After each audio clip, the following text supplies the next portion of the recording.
Muito boa tarde, meu nome é Carlos Guimarães Pinto, é um prazer para mim estar novamente aqui ao final do dia no canal A Cor do Dinheiro. Por estes dias soubemos que há manifestações em Cuba, o povo está-se a revoltar contra o regime cubano.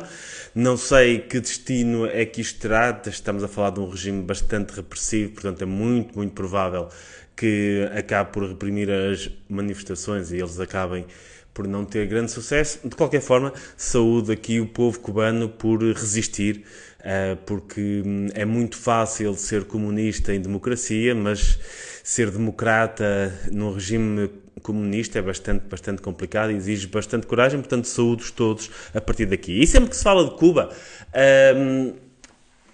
aparecem sempre as mesmas pessoas a falar que o regime cubano falhou devido ao embargo dos Estados Unidos. Quer dizer, o comunismo falha em todo lado, pelas mais diversas razões, mas em Cuba especificamente era o sítio onde ia resultar e não resultou porque os Estados Unidos resolveram fazer um embargo.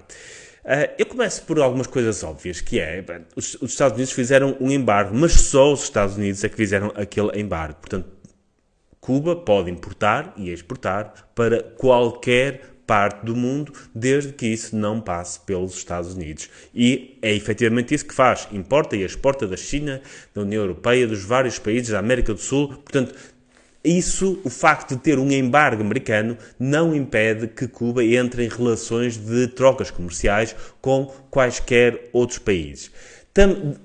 Também esse embargo não impede a entrada de alimentos, como se diz. Aliás, os alimentos fazem parte das exceções a esse embargo. Tanto é assim que os Estados Unidos são mesmo o país estrangeiro que mais carne vende para Cuba. Os Estados Unidos vendem imensa carne para Cuba, portanto não há um embargo na alimentação ou algo desse género. Portanto, também não é por aí. Cuba, pelo contrário, importa, ou seja, compra muito mais bens ao estrangeiro do que aquilo que exporta, ou seja, do que os bens que vende. Qual é o problema que temos aqui? É que para um país ser capaz de importar bens de qualquer país, seja da China, da União Europeia ou da América do Sul, tem que ter uma coisa que é divisas estrangeiras. E para ter divisas estrangeiras, um país precisa de produzir coisas que os outros queiram comprar, ou seja, precisa de exportar. E é isso que o regime comunista cubano não faz.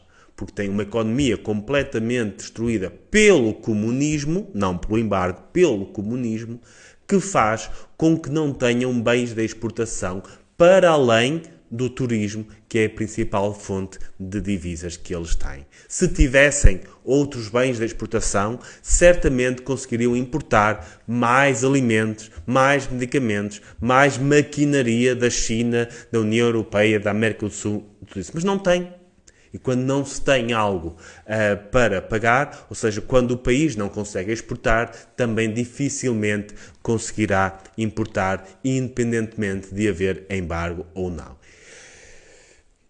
E nem vamos às questões mais políticas. Obviamente não é a culpa do embargo que o clã Castro esteve lá há 56 anos a mandar, não é culpa do embargo que não haja democracia em Cuba, não é culpa do embargo que não haja liberdade de expressão em Cuba e certamente não é culpa do embargo que aquele meu cumprimento inicial que eu queria enviar ao povo cubano não vai chegar lá de certeza, também dificilmente chegava, mas não vai chegar lá de certeza porque o regime cubano decidiu fechar a internet, impedir o acesso à internet depois destas manifestações. Estamos a falar de um regime indefensável e é com muita tristeza que eu vejo pessoas da dita esquerda moderada, algumas pessoas da dita esquerda moderada neste país a defender um regime autocrático, sanguinário e que mantém a sua população presa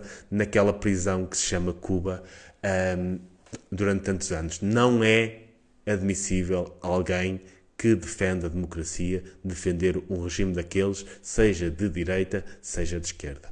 Muito obrigado a todos e boa semana.